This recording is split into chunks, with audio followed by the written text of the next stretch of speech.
Amém? Todos encontraram? Amém. Louvado seja o nome de Deus.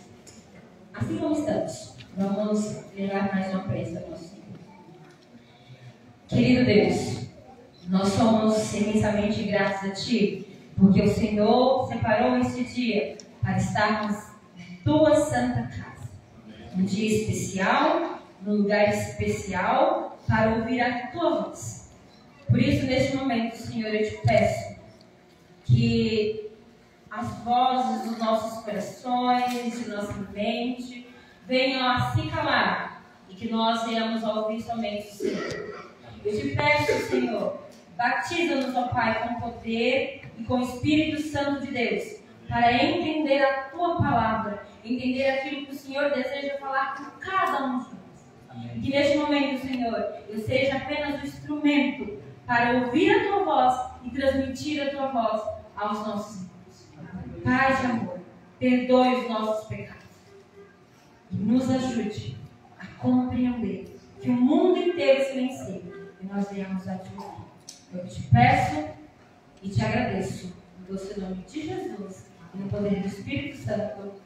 Amém. Muito bem. Vamos lá, conseguimos encontrar Ezequiel capítulo 8. Muito bem. Na sua Bíblia tem algum subtítulo? O que tem subtítulo da sua Bíblia? A idolatria no templo. Muito bem. Para mim, na minha está falando assim: visões das abominações de Jerusalém.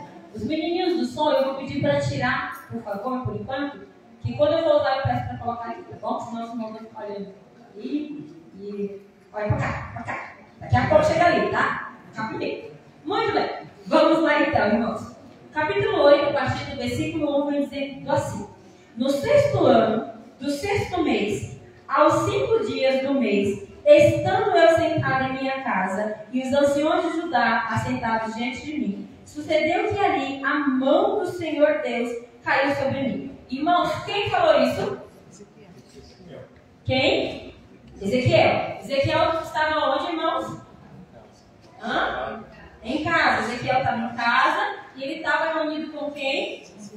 Os anciãos. Muito bem. Eles estavam ali sentados. Então vamos começar a tentar entender essa mensagem de Ezequiel capítulo 8. Ezequiel está em casa, reunido com os anciãos ali, e nós vamos entender que eles estavam ali, vamos imaginar que numa reunião de comissão. Eles estavam em casa, reunidos, conversando com os anciãos, né? E aí aconteceu uma coisa interessante. O que aconteceu naquela reunião enquanto ele estava ali? Sucedeu que a mão do Senhor Deus caiu sobre mim. Muito bem. Versículo 2, vem dizendo assim: olhei, e eis que uma figura como de fogo, desde o seu lombo, e dali para baixo era de fogo, e dos seus lombos para cima, como um resplendor de metal brilhante.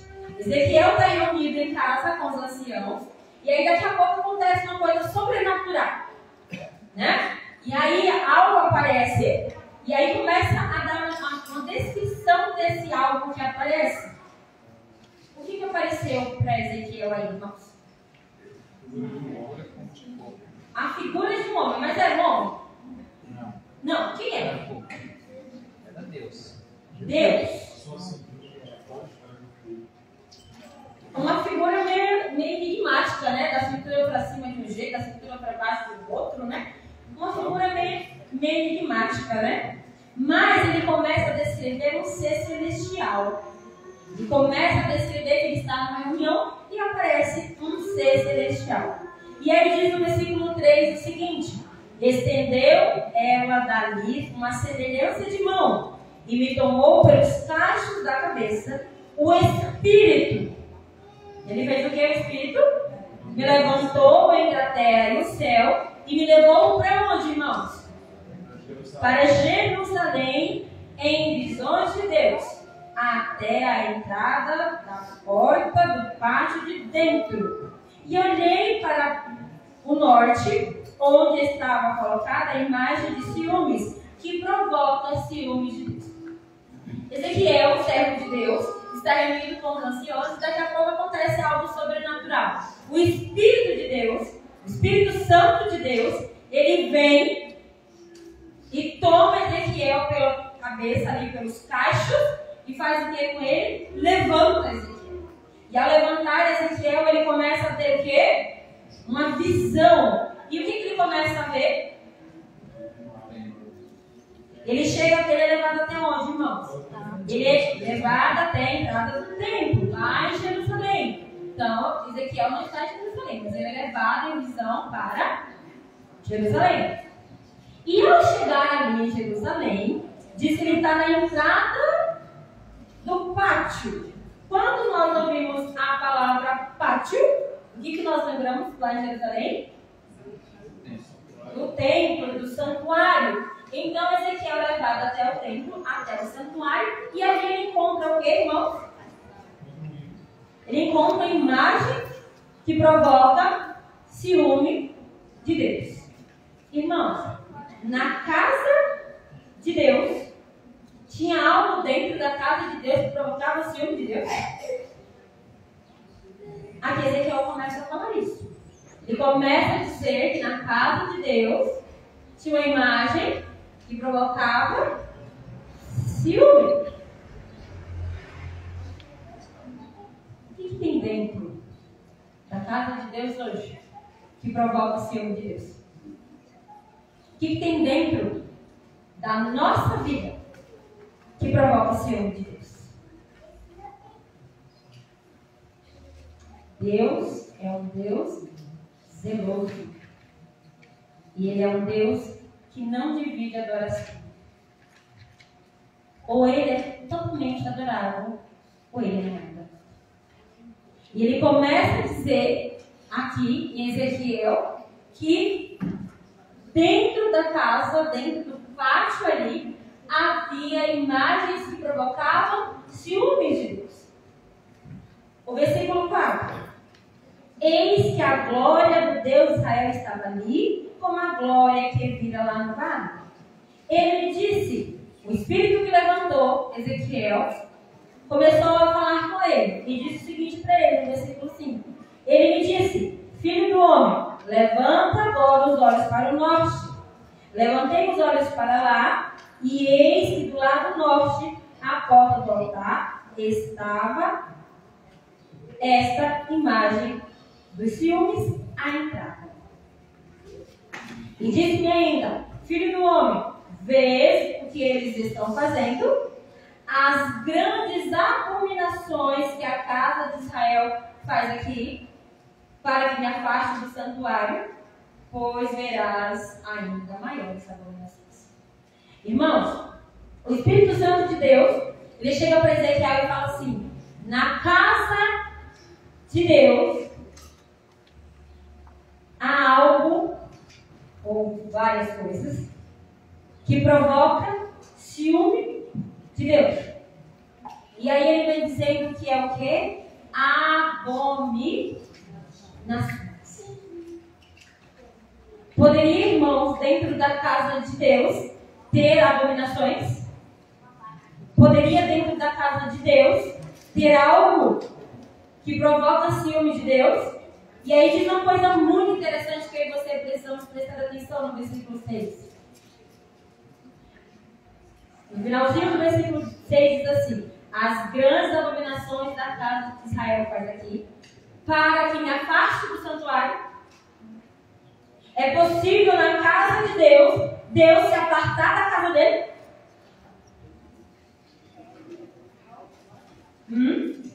É possível, irmão, dentro da casa de Deus, o dono da casa se apartar da casa dele? E ele vem fazendo uma pergunta para mim e para você. É possível?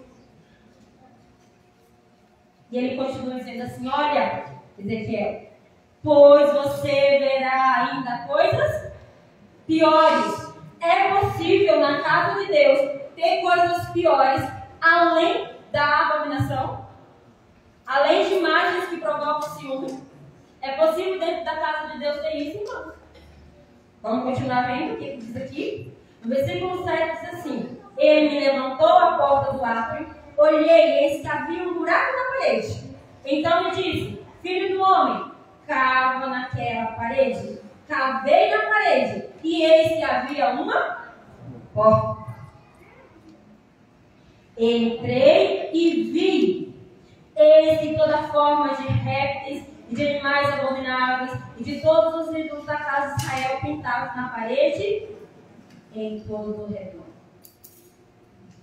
Irmãos, dentro do santuário de Deus, dentro da casa de Deus, Deus diz, tem uma imagem no pátio e ela me provoca ciúme. Só que eu vou mostrar para você, Ezequiel, que além das imagens, das abominações que provocam ciúme, tem coisa pior.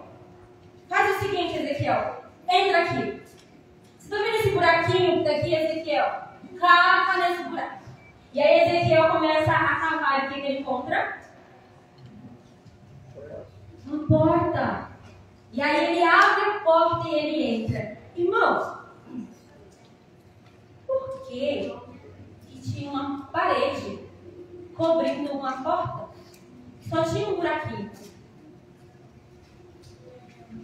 Por quê? Se são coisas lícitas, se são coisas que você quer que todo mundo saiba, você tira foto e posta no Instagram.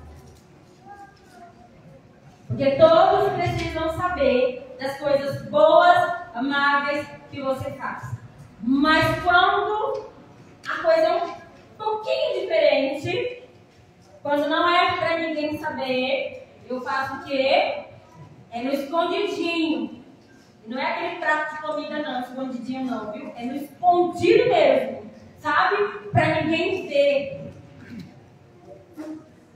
O povo de Deus, o povo de Israel, o povo que recebeu as maiores revelações de Deus, dentro da casa de Deus, tinha um compartimento secreto.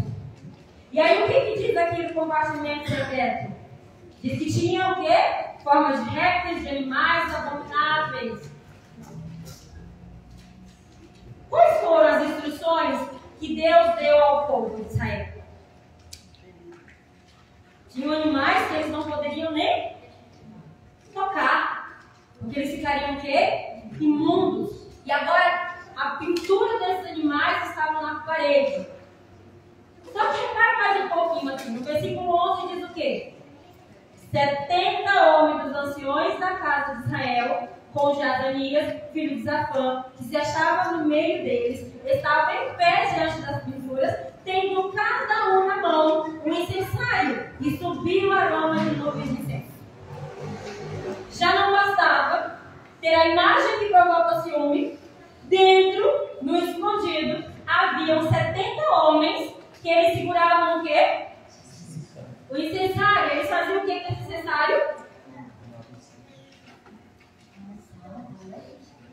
O que vocês lembram disso? Quando fala de homens com incensário e ali eles faziam ali o aroma subir ali.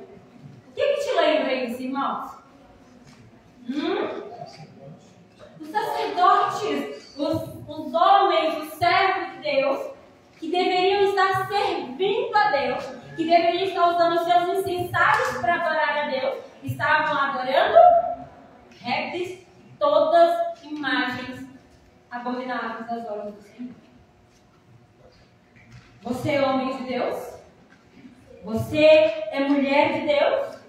Você é jovem de Deus? Criança de Deus? Que deveria estar usando o incensário que Deus te dá para louvar e bendizer o nome dele? E você está adorando o ídolo dentro da casa de Deus?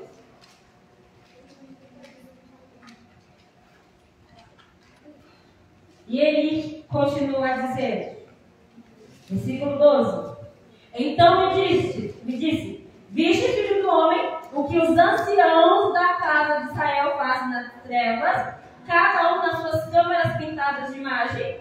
Pois disse, o Senhor não os vê, o Senhor abandonou a terra. Os homens responsáveis para serem representantes de Deus na terra eram os homens que levantam a sua voz e dizem assim: o Senhor não. O Senhor abandonou a terra. Ele não está vendo o que você está fazendo nas câmaras secretas escondidas do seu lado. E quando aqui está se referindo a ancião, não pense você que não tem o cargo de ancianato aqui na igreja, que você está isento. Não, aqui é só os anciãos, só que tem nome aqui que foi escolhido na comissão da igreja. Não. Você foi chamado a essa terra para ser representante de Deus. Como você representa Deus? Alguém pode olhar para mim, para você e dizer assim: este é servo do Deus Altíssimo? Ou alguém tem que procurar muito nos escondidos?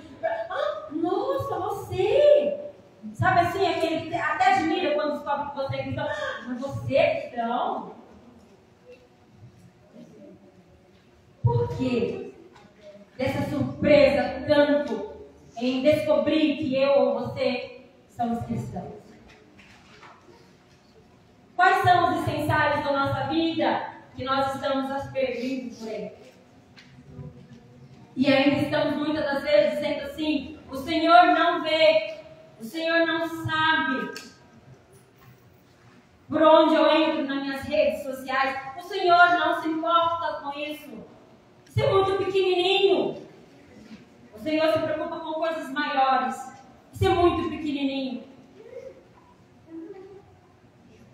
E aí continua dizendo, versículo 13: diz-me mais ainda, tornará a haver maiores abominações que eles estão fazendo.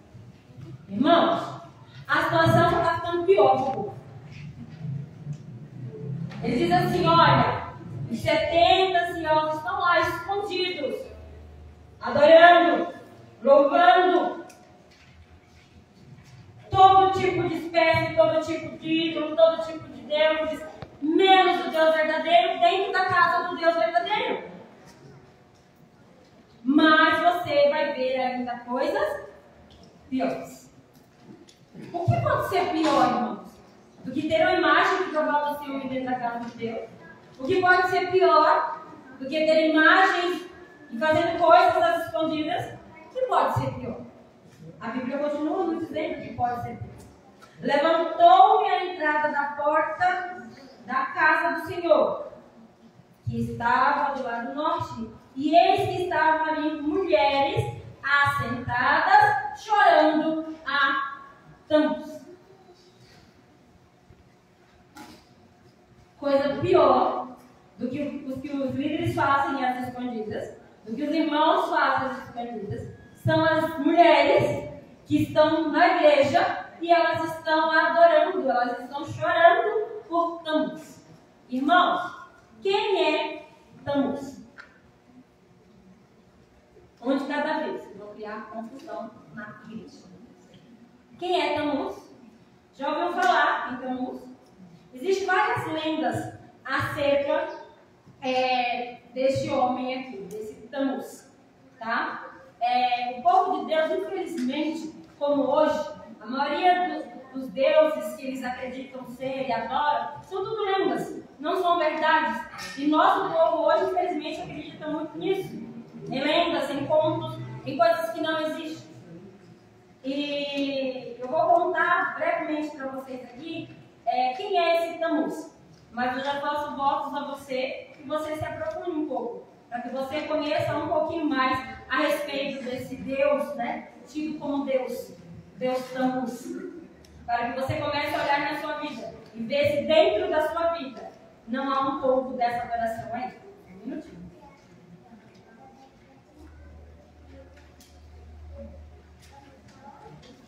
Muito bem, irmãos. Noé teve 3 filhos. Qual é o nome dos 3 filhos de Noé?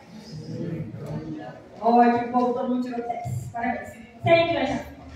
E aí, um desses filhos, ele teve um filho que nós conhecemos aqui na Bíblia, chamado Nirod, né? Tem 2 maneiras de você falar. Ok? Ele casou-se com uma mulher. E nós sabemos um pouco da história dele, não vou entrar em detalhes na história dele. Só que com o passar dos anos de casado, ele morre. E ao morrer, a sua esposa diz que ele foi para onde? Que ele foi para o céu. Só que ele foi para o céu, para um lugar específico no céu. Ele foi morar no sol. Morar no sol.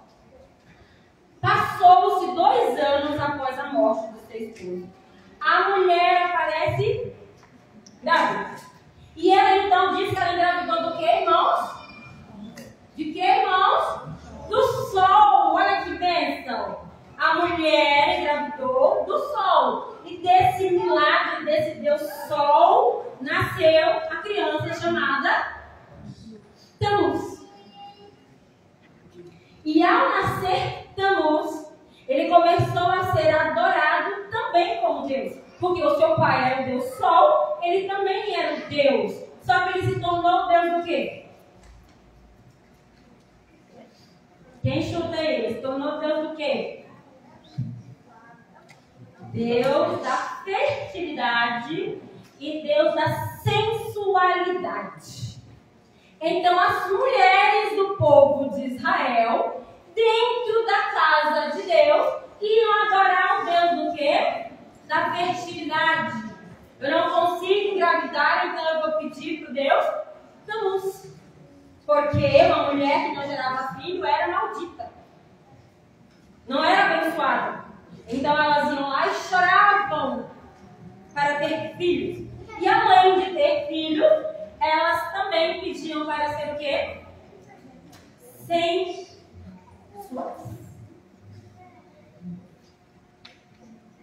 O Deus da sensualidade já tomou parte ou já tentou entrar na sua vida algumas vezes? Tanto homens como mulheres. Seu corpo, templo do Senhor, que deve adorar o nome do Senhor, está adorando quem? Meninas de Deus, quantas vezes você entra na casa de Deus e faz com que os seus irmãozinhos carudos pequem? Porque você precisa ser sensual. Dentro da casa de Deus. A sensualidade, o desejo de prazer, a busca constante por ser o alvo, o objetivo de desejo, o objetivo de dizer como sou bonita, como sou bonito. As coisas do povo de fora começam a entrar dentro da casa de Deus. Mas o Senhor não vê. O Senhor abandonou a terra. Ele não se importa com essas coisas. Porque o foco do Senhor é somente o coração. Se você entregou o seu coração a Deus, está tudo certo. Você está indo para o caminho corretíssimo. Mas não há como haver entrega de um coração ao Senhor, remido aos pés do Senhor, com adoração a ídolos, com divisão de quem eu vou adorar. Porque o nosso Deus, Ele tem uma conduta, Ele tem um princípio que rege a vida dos seus filhos. E louvado seja o nome de Deus, se eu e você estamos caminhando para Deus, caminhando para ouvir as advertências de Deus, porque muitos de nós sentimos coceiras aos ouvidos quando ouvimos alguma advertência que não agrada, que não massageia, que não é de acordo com aquilo. Não mexe com isso, porque tá bom assim, desse jeito tá. E aí continua no versículo 15. Disse-me: vês isso, filho do homem, verás ainda maiores abominações do que estas. Irmãos, tem dentro da igreja, tem o povo fazendo as coisas escondidas dentro da igreja, tem as mulheres e os homens adorando outros deuses, querendo ser sensuais, buscando respostas para os problemas em coisas humanas, em coisas falidas. E ele diz: tem coisa pior ainda do que isso. E ele continua dizendo: levantou-me para o ato dentro da casa do Senhor, e eis que estava à entrada do templo do Senhor, entre o poste do altar, cerca de 25 homens, de costas para o templo do Senhor e com o rosto para o oriente. Adoravam quem? Adoravam o sol, virando-se para o oriente. De todos os lados que você olha dentro da casa de Deus, havia coisas que não agradavam ao Senhor. Dentro da casa de Deus. Versículo 17. Então me disse: vê, filho do homem, a casa é coisa de pouca monta para a casa de Judá. O que fazem eles, as abominações que fazes aqui, para que ainda encha de violência a terra e torne a irritar. Eis-lo a ver o ramo, eis-lo a chegar o ramo ao seu nariz. O Senhor pergunta assim: a casa é coisa de pouca monta, o que o meu povo está fazendo, Ezequiel? A casa é pouca coisa, o que os meus filhos, os escolhidos, os separados, os remanescentes de Deus estão fazendo. Você acha que é pouco? E aí ele fala para Ezequiel assim: olha, eles me irritam. Eles enchem a terra de violência. Irmãos, deixa eu falar uma coisa para vocês, para mim e para vocês. Sabe por que a terra é tão violenta como é? Sabe por que a terra é tão violenta, cheia de abominação, de assassinato, de roubo, de estupro, de tudo quanto é coisa ruim que existe? Porque o povo de Deus, que foi separado para levar a mensagem de salvação, não faz. E aí nós podemos dizer assim: ah, mas é porque o inimigo das nossas almas está aqui, ele veio para matar, roubar e destruir. Então ele faz o trabalho dele mesmo, essas coisas têm que acontecer mesmo. Misericórdia, irmãos. Essas coisas não eram e não é para acontecer com o povo de Deus. O povo de Deus necessita levar a mensagem para que outros também conheçam a verdade. Por que Deus escolheu o povo de Israel? Era porque o povo de Israel era mais bonitinho, era mais arrumadinho, era mais comportadinho, era o melhor filhinho que Deus tinha nessa terra? Não! Eles foram escolhidos como primogênitos para levar a mensagem para os demais. Mas como que se leva a mensagem se nem eu mesmo vivo a mensagem? Como que se leva a mensagem se muitas das vezes nem eu mesmo acredito nas mensagens? Porque se acreditasse, eu lutaria para fazer. Como? O minuto de saúde é esplêndido, é maravilhoso. Mas, irmãos, deixa eu perguntar para vocês: a nossa igreja tem mensagem de saúde? Sim ou não? Quantos de nós já nos debruçamos a estudar os Espíritos de Profecia acerca da mensagem de saúde? Levanta a mão lá. Quantos de nós já nos debruçou em buscar as orientações de Deus acerca de saúde? Acerca de viver como Deus orienta que viva. Ai, Ana, não vai falar de alimentação, não. Pelo amor, não fala disso, não. Que isso irrita. Quantos de nós buscamos viver os princípios tidos e dados por Deus para a nossa vida? As pragas que caíram no povo lá fora, não era para cair no povo. Por que estamos tão doentes quanto os demais? Porque dá até choque quando fala de alimentação. Ui, choque! Que isso não é para mim. Isso não é para mim, isso não é para você, isso é para todos. Eu e você não vamos conseguir mesmo. A não ser pela graça e misericórdia de Deus. Mas há a nossa parte a ser feita. Há a nossa parte a ser feita. No finalzinho do versículo 17, ele diz assim: eis-vos chegar um ramo ao seu nariz. Irmão, vocês sabem o que significa isso? Vocês sabem o que Deus está dizendo? Que o povo de Deus faz o ramo chegar até o nariz deles. O que é isso? Irmãos,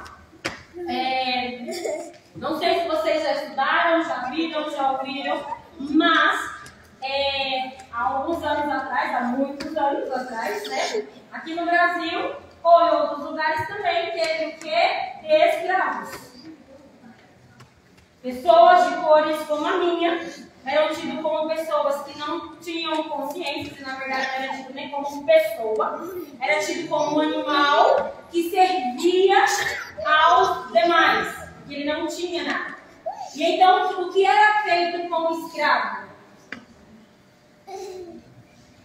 O dono pegava uma argola e o dono perfurava o nariz do escravo, e essa argola era amarrada em uma corda, e essa corda era amarrada à cintura do seu dono. Então o escravo, ele ficava olhando fixamente para o seu dono, porque se o dono levantava, ele tinha que levantar. Se o dono virasse para o lado, ele teria que virar para o lado. Se o dono saísse andando, ele tinha que sair andando atrás do dono. Sabe por quê? Porque um vacilo do escravo, um deslize do escravo, e o dono levantasse, o que aconteceria com o nariz? Era arrancado fora. E o Deus do céu vem dizendo para mim e para você nesta manhã: o meu povo está colocando uma argola no nariz. E sabe quem é o dono dessa argola? Sabe quem é o dono que está com a corda amarrada na cintura? Você sabe quem é? Esse mesmo que a gente não gosta de dizer o nome. É o capeta, o capiroto, o diabo. Esse aí mesmo. E presta bem atenção. Quem está colocando esse ramo não é nem o capeta que coloca. É o próprio povo de Deus que coloca e dá a corda para ele e ele amarra. E sabe o que ele faz? Ele vai te dando corda, ele vai te dando corda, ele vai te dando mais corda. Faz isso mesmo, entra na rede social, usa isso, busca isso, faz aquilo. Faça tudo o que você quiser. E quando a corda estiver bem esticada, e você estiver lá em cima, achando que você sabe tudo, achando que você consegue tudo. Sabe essa frase que os nossos jovens muitas das vezes dizem? Meus pais são velhos, caretas, não estão com nada. Essa mesma frase, eu e você que somos mais velhos, também falamos do nosso Deus. Só não com essas palavras, mas eu sei o que eu estou fazendo. Eu tenho certeza que quando eu fizer isso, vai dar certo. E ainda fala assim, e Deus vai me abençoar. E quando a corda estiver bem esticada, que você não está nem mais enxergando Satanás, ele puxa. E o escravo morreu. E aí existe a moda hoje, né? Dos nossos jovens colocarem uma argolinha no nariz e achar que está podendo. Não sabe nem de onde que veio isso, mas está fazendo. Sabe por quê? Porque é moda. É aceitável. É assim mesmo. Vamos pregar apenas o Deus de amor. Deus é amor, Deus é compreensão, Deus aceita todas essas coisas. Mas Deus levantou Ezequiel, que estava lá na Babilônia, em exílio. E eles estavam exilados porque mesmo? Porque o povo era teimoso. E ele levanta Ezequiel e leva lá a Jerusalém. E começa a dizer, olha o que tem dentro da minha casa. E essas coisas aconteciam só no tempo de Ezequiel, irmão. Ainda bem que não era do nosso povo, né? Só era do povo de lá. Nós não, nós somos totalmente diferentes desse povo. Nós não colocamos uma argola no nosso nariz e saímos desfilando sendo servo do capeta, dizendo que somos servo de Deus. Vestimos a roupa do capeta dita, comemos a roupa do capeta dita também e estamos falando, eu sou de Jesus. Nós somos o povo que tem a maior orientação do assim diz o Senhor. E quantos de nós fazemos uso disso? Nós somos o povo que tem a verdade do sábado.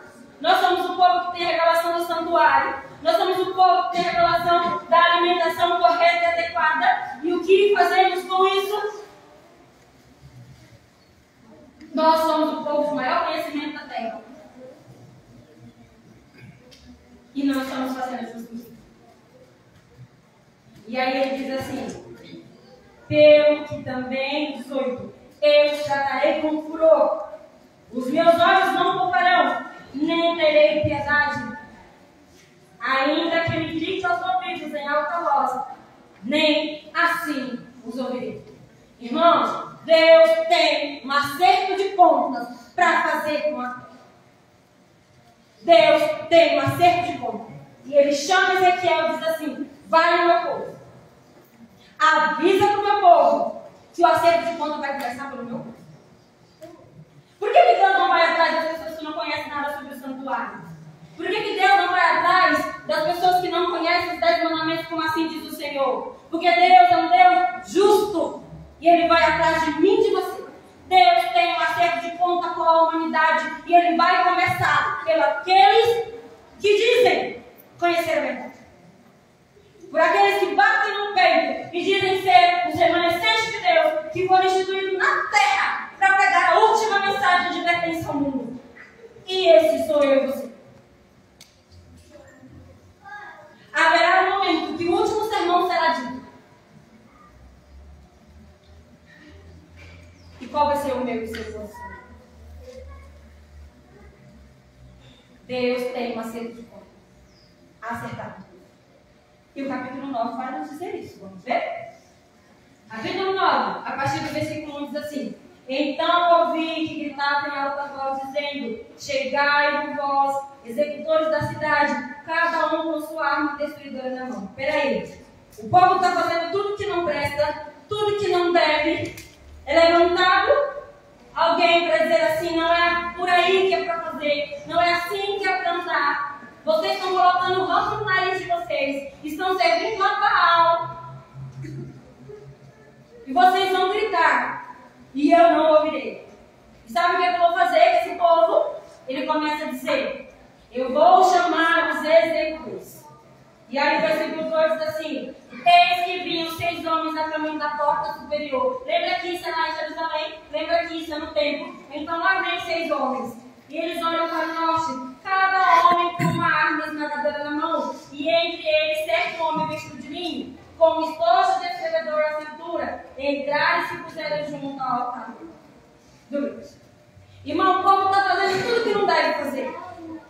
E aí Deus faz assim: veja, ele chama quantos homens aí, irmãos? 7. 6 com armas destruidoras e um vestido com... Como você escuta alguém vestido de linho? Quem fez? Jesus. A gente tem até o hino, né? Eu não sei se está no novo carro, mas no antigo tá. Né? Vestido de linho. Olha lá. O povo está fazendo tudo que não deve. Deus fala: vocês vão gritar, vocês vão clamar, eu não vou ouvir. Mas antes disso, ele chama 6 homens com arma destruidora. Mas me diz uma coisa: Deus chamou 6 homens com arma destruidora para fazer o que com essas armas? O que você faz com as armas? Brinca com ela? Faz carinho? Coloca para dormir? É isso? Não. Isso não. Ele chama 6 homens com armas destruidoras e um vestido de linho. Então vamos ver o que ele pede para esses homens fazerem. No versículo 3 diz assim: a glória do Deus de Israel se levantou do querubim sobre o qual estava, indo até a entrada da casa, e o Senhor chamou ao homem vestido de linho, que tinha um estojo de escrevedor à cintura, e disse: passa pelo meio da cidade, pelo meio de Jerusalém, e marca com sinais a testa dos homens que suspiram e gemem por causa de todas as abominações que se cometem no deserto.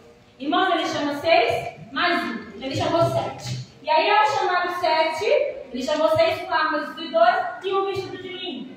E aí, ele chama esse um vestido de linho e dá uma missão para esse homem vestido de linho. Ele diz o quê?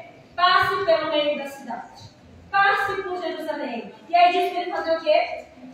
Ele marcar. Mas marcar todo mundo? Marca todo mundo, criança, idoso, velho, é isso? Não, ele diz uma característica dessas pessoas que vão ser marcadas. Quais são as características? Marquem na testa homens que suspiram e gemem por causa das abominações que acontecem dentro da minha casa. Há uma característica distintiva de quem aquele homem vestido de linho irá marcar. Quando a gente escuta marcar, selar, o que a gente lembra? Selamento de todo mundo. Selamento do povo de Deus. E esse selamento acontece antes que os 6 homens que amam no primeiro façam o serviço. Olha a misericórdia de Deus. Olha o amor grandioso. Ele vem, ele adverte, ele mostra o caminho, ele diz andai por ele. Mas chegará uma hora que a taça transforma. E aí ele continua. Versículo 5. Aos outros disse, o ouvido leu, passai pela cidade após ele, isso quer dizer, após o homem vestido de linho que selou, passa depois dele, após eles, sem que os vossos olhos poupe e sem vos compadecer, matai a velhos, a moços, a virgens, crianças, mulheres, até exterminá-los. Mas a todo homem que tiver o sinal, não vos cheguei. Começai pelo meu sangue.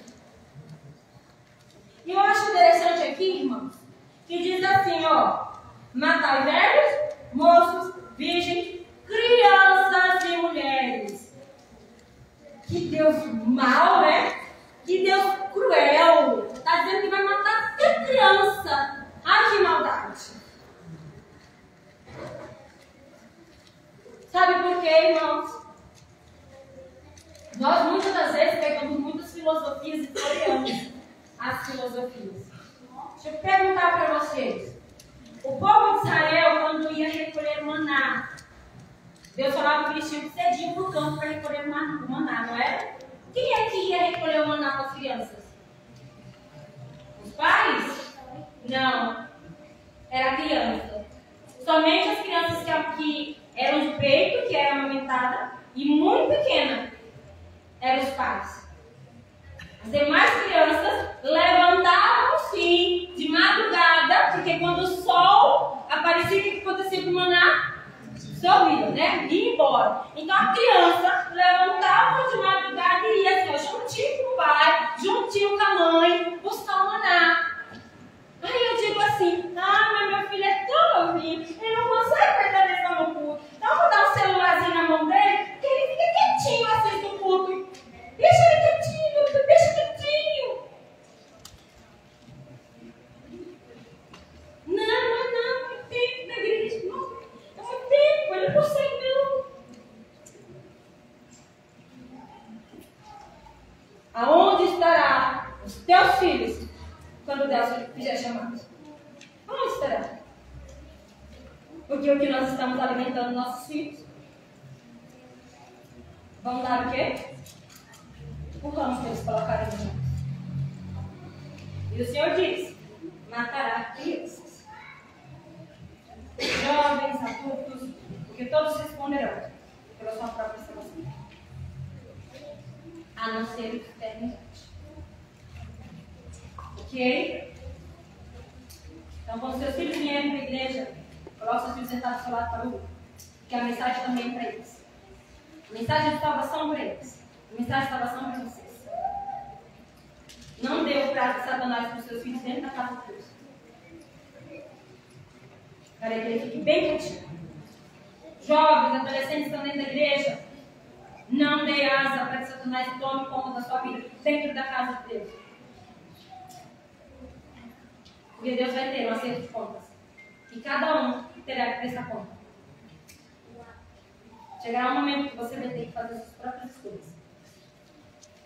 Chegará um momento que eu terei que fazer minhas próprias escolhas. E Deus está dizendo: o tempo chegará. O selamento acontecerá. Mas só acontecerá dos que fazem o quê? suspiram e gemem pelas abominações que eu e você fazemos quando o nosso irmão cai em pecado. Eu sou o primeiro a apontar? Sou o primeiro a criticar? Sou o primeiro... O Senhor diz o quê? Só serão selados aqueles que suspiram e gemem pelo pecado e a abominação dos irmãos aqui. Então, se hoje ou até você tem uma língua grande de falar dos irmãos, pelo amor de Deus, Jesus, pare. Volte-se para o Senhor. Suspire e gema pelos seus irmãos. Eu sei que tem irmão que você olha assim e você fala, Jesus, não quero nem dividir o céu com ele, então você nem vai. Entendeu? Porque você precisa amar a tal ponto de suspirar e gemer pela queda do teu irmão. O teu irmão adulterou, ora, chora, suspira por ele e por você também. Jó só foi abençoado quando ele suplicou, clamou pelos melhores amigos dele, não é? Que como amigo não precisava de inimigo mais. E ele clamou por eles. E somente assim ele foi o quê? Abençoado. E aí continua, irmãos. Calma que a gente chega lá. Espera aí. Então começaram por quem? Versículo 7. Pelos anciãos que estavam diante da casa. E eles disseram: contaminai a casa, enchei de mortos e saiam. Saíram e mataram na cidade. Havendo eles matado e ficado eu de resto. Ezequiel fala, foi eu de resto. Caí com o rosto em terra, clamei e disse: ó Senhor Deus, dá-se-á o caso de destruir todo o restante de Israel, derramando teu furor sobre Jerusalém? Então me respondeu: a iniquidade da casa de Israel e de Judá é excessivamente grande, e a terra se encheu de sangue, e a cidade de injustiça. E eles ainda dizem: o Senhor abandonou a terra, o Senhor não vê. Também quanto a mim, os meus olhos não pouparão, nem me compadecerão. Porém, sobre a cabeça deles farei recair as suas obras. Eis que o homem que estava vestido de linho, cuja cintura estava no estojo do escrevedor, relatou, dizendo: fiz como me mandaste. Se nesse momento o homem vestido de linho estiver passando na sua casa, no seu lado, ele vai poder dizer lá? Porque o Senhor diz assim, ó: eu farei cair sobre a cabeça deles todas as suas obras. Como estará? Se nesse momento o Senhor estiver passando para seu lado, será se você será selado. Eu vou correr com os slides porque a gente não tem mais tempo, o tempo já foi. Coloca os slides para mim, por favor. Mas eu vou deixar os slides aí. Eu acho que um pouco. Eu acho que não sei, eu estou muito boa com essa tecnologia. Irmã, oi? Acho que não sei, você mexendo aqui na melodia. Socorro. Gente, eu peço só mais calma uns 2 minutinhos, por favor.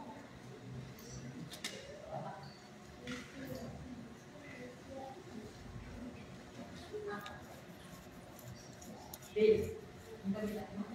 Muito bem. Irmãos, eu vou convidar vocês a fazer a leitura comigo agora. O sermão está baseado nesses dois, no livro de Ezequiel e no livro da nossa irmã Eduardo, Testemunho Seleto, volume 2, capítulo 62. Não conseguiremos falar tudo, mas nós vamos avançar em alguns textos. Eu gostaria que você prestasse muita atenção. Se você não prestou atenção em nada, nesse momento, preste atenção na boca. Sua comida já está pronta, assim eu sei, em nome de Jesus. E dá para aguentar o estômago um pouquinho. Então, por favor, irmãos, vamos comigo. Vamos pra cá, né, gente? Muito bem. Ezequiel 9:4 que nós lemos. A ordem é: passa pelo meio da cidade, pelo meio de Israel, e mata com sinal a testa dos homens que suspiram e gemem por causa de todas as abominações que se cometem no meio dela. Vamos lá, vamos entender quem são esses que suspiram e gemem, de acordo com a profetisa de nossa igreja, que nós acreditamos ser uma mulher que foi usada por Deus, profetisa de Deus para o nosso tempo do fim. Vamos lá. Esses que suspiram e gemem, haviam estado a fazer o quê, irmãos? A pregar a palavra da vida. Haviam reprovado, aconselhado e suplicado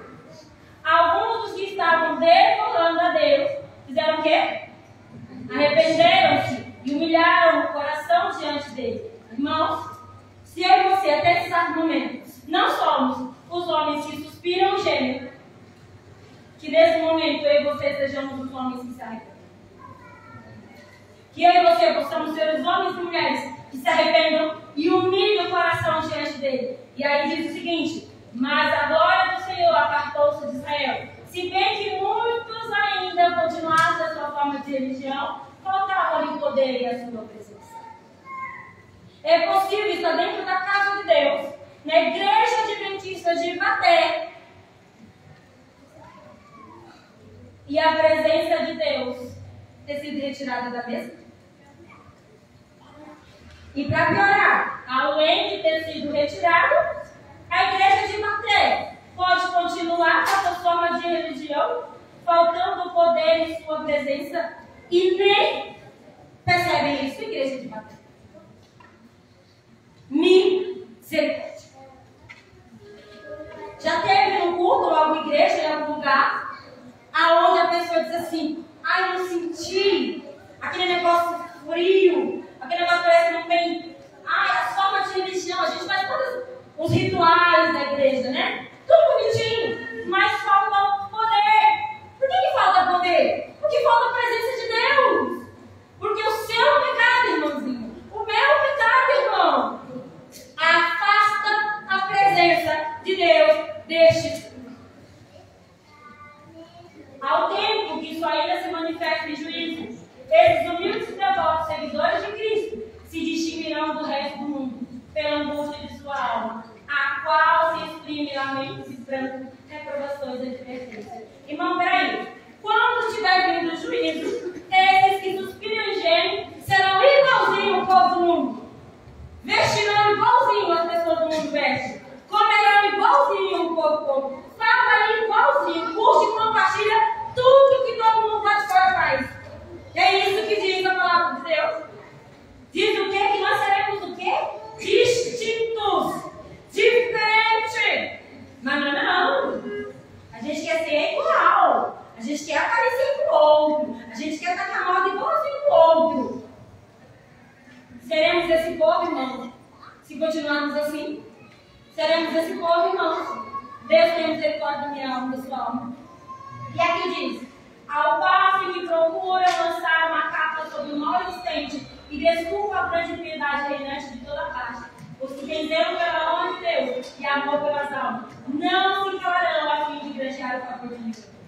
Sua alma justa aflige de dia a dia pelas obras, e costume profano dos ímpios, são impotentes para deter a impetuosa torrente da iniquidade, e assim se enche de dor e sofrimento. Aqueles que suspiram e gemem, eles não vão se calar para granjear o favor de Deus. Peraí, eu estou me calando? Estou aderindo à moda? Estou aderindo aos costumes? Ou estou dizendo assim: assim diz o Senhor? Eu vou nas filosofias da vida. E diz o que? A impiedade vai continuar. E diz uma palavra interessante aqui, irmãos. Ó, costume profano dos ímpios. Quem são os ímpios, irmãos? Os ímpios, irmãos, não são as pessoas que estão lá fora. Muitas vezes a gente fala: os ímpios não são. Ímpios são pessoas que conhecem a verdade, mas não vivem a verdade. Eu e você estamos nessa categoria de ímpios. Costumes profanos de ímpios. Conhece a verdade, mas não vive a verdade. Mas eu não consigo, nem eu. Só pelo amor e graça e misericórdia de Deus. E Deus disse: é possível, tudo é possível aquele que crê. Se você quer ser homens e mulheres, se suspiro e geme, busque ao Senhor. Busque. E ao ouvir a advertência de Deus, escute, faça as mudanças necessárias que devem ser feitas, porque o Senhor virá e não tardará. Não tardará. Oi? Lamento diante de Deus haver religião desprezada dos próprios. Aonde é a religião desprezada, irmãos? Dos próprios lares, daqueles que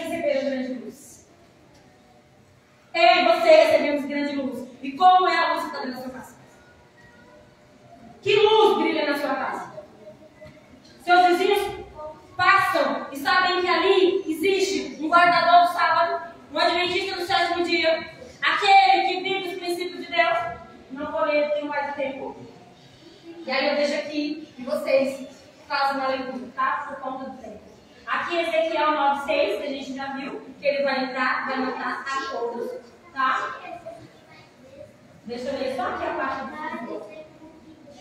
As pessoas estão traindo os depósitos espirituais. Aquilo que Deus depositou na sua mão, que você precisa pregar, que você precisa viver, você está traindo.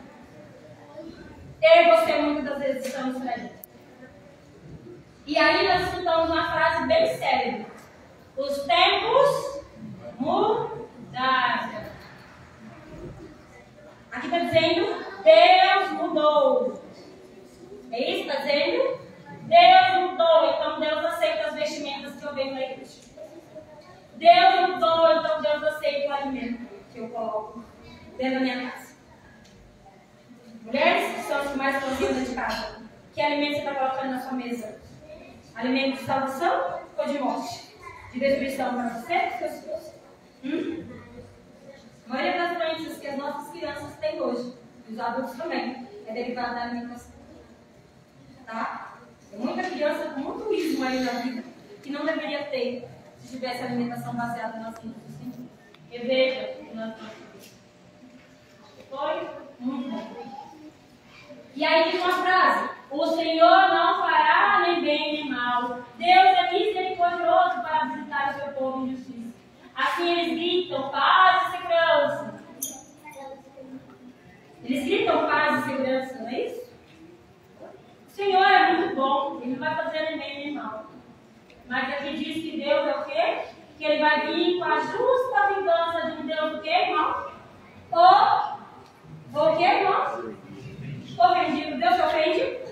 Deus não ofende com a roupa que você veste dentro da casa dele, fora da casa dele. Deus não ofende com o que você come dentro ou fora da casa dele. Deus te ofende com o seu palavreado. Deus se ofende com aquilo que você entra nas redes sociais, nas escondidas, que acha que ninguém está vendo. Deus se ofende. E Deus virá com a justa vingança. E Ele vai matar homens, filhos e crianças. E todos perecerão. Sabe o primeiro slide que diz: se eu e você vivemos nessa circunstância, arrependa-se. E o tempo de se arrepender é agora é o tempo de fazer o quê?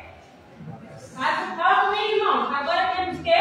Prepararmos. Esse aqui eu vou ler, tá? O céu de Deus. Eu quero que vocês leiam comigo. Vamos lá. Lê comigo. Na contagem de 3 dá o 6. Vamos lá? 1, 2, 3. O céu de Deus jamais será colocado na testa de homens e mulheres impuros. Jamais será colocado na testa de homens e mulheres cobiçosos ou amantes do mundo. Jamais será colocado na testa de homens ou mulheres de língua falsa ou coração enganoso. Todos que recebem o selo devem ser o que, irmãos? Imaculados diante de Deus, candidatos para o céu. E aí dá a orientação: misericórdia. Se a minha vida e a sua vida estiver assim, nesse momento, que o sangue de Cristo tenha poder para nos libertar, porque o céu de Deus jamais vai ser colocado na testa de pessoas boas. Jamais será colocado na testa de pessoas preguiçosas e amantes do quê? Do mundo. Jamais será colocado na língua falsa. Jamais será colocado no coração enganoso. Jamais. Só serão e receberão o céu de Deus aqueles que devem ter o quê? Ser imaculados diante de Deus. Devemos ser candidatos ao céu, não para o inferno. Com a conduta, a vida que eu e você levamos hoje, nós estamos sendo candidatos para ir para onde? Eu e você, faça a avaliação da sua vida. Na avaliação da sua vida, você está sendo candidato para ir morar aonde? Para ser candidato do quê? E aí a orientação final, para que a gente termine, diz assim: pesquisai as escrituras por vós mesmos. para que possais compreender a terrível solenidade do tempo. Estamos no tempo do fim e a orientação de Deus é pesquisar as Escrituras. Pesquisar as Escrituras. E Satanás, em saber que estamos no minuto final dessa terra, ele enche a tua vida de todas as outras coisas para que você não tenha tempo de pesquisar. Porque até mesmo passar 10 minutos do horário de terminar o culto já irrita você. Pesquisar por vós mesmos. Pesquisar. Para que eu e você possamos entender em que momento nós nos encontramos. Que Deus tenha misericórdia da minha alma e da sua alma. Que eu e você possamos ser candidatos do céu. Mas para tal precisamos ser imaculados, irrepreensíveis. Homens e mulheres de condutas retas, morais íntegras e corretas, que jamais virão de nós, jamais serão produzidas por mim e por você. Será produzida pelo Espírito Santo de Deus. Amém. Você quer? Você quer ser candidato para o céu? Você quer realmente? Talvez esse seja o último sermão que você está ouvindo. E a mensagem do Senhor para mim e para você é hoje. Seja candidato. Para isso, pesquise as Escrituras. Pesquise as Escrituras. Para que você possa ver Jesus voltar. Ter o selo de Deus. E celebrar com Deus. Amém. Que Deus nos abençoe. Nós vamos entoar o último hino. Convido vocês a colocar de pé. Esse hino vem falando sobre a volta gloriosa de Jesus. E eu e você precisamos sentir esse desejo, essa vontade de ser selados por Deus para participar desse momento glorioso. Não leve apenas como um culto, não leve apenas como mais uma palavra dita e proferida, não leve apenas como isso, mas faça a mudança necessária com o poder do Espírito Santo. Amém.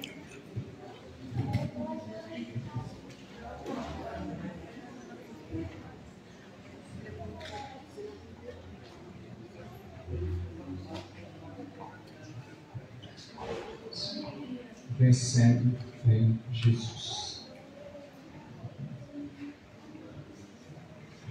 152.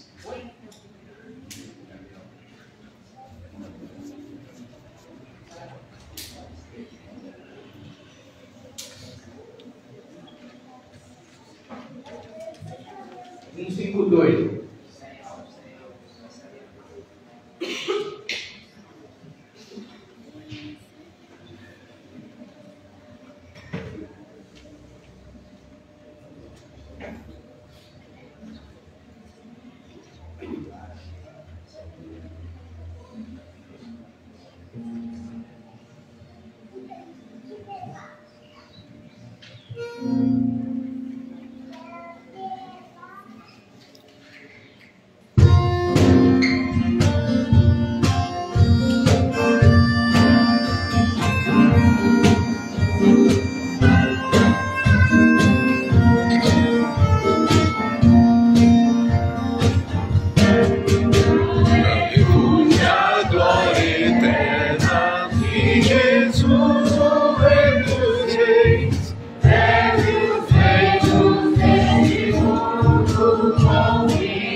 vem julgar todos grandes e pequenos, o juiz há de dar.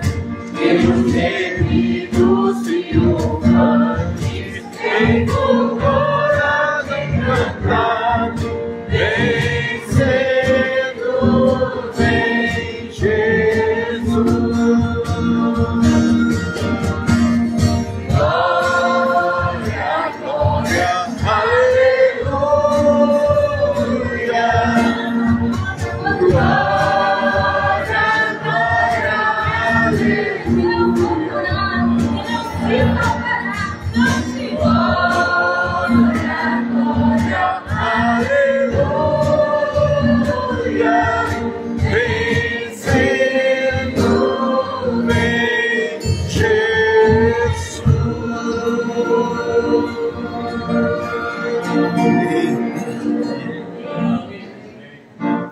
Louvado seja o teu nome, Deus, porque o Senhor venceu e como vencedor, o Senhor voltará para nos resgatar. Senhor, se até esse momento nós ainda não somos o teu povo, porque fazemos escolhas erradas, no nome de Jesus eu te peço, limpa, lava os nossos pecados, nos redima, Senhor, que nós possamos ser candidatos para o céu. Ó Deus de amor, que o Espírito Santo de Deus entre no coração de cada um de nós, nos transforme, Senhor, os filhos que o Senhor deseja, para que juntamente com os anjos nós possamos louvar e glorificar o teu nome no teu breve retorno.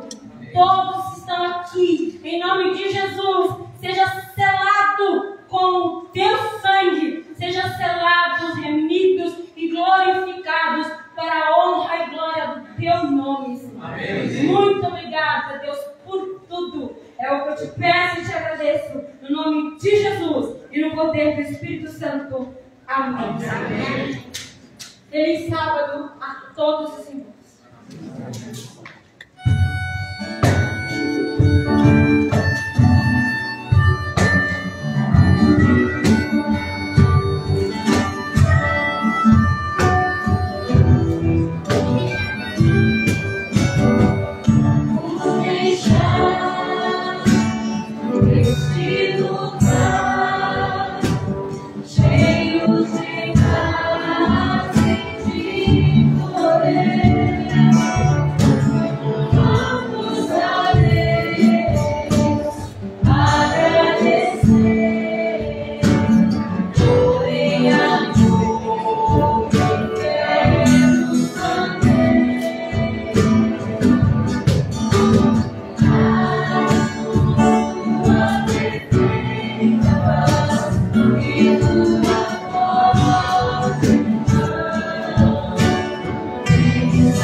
Tirar.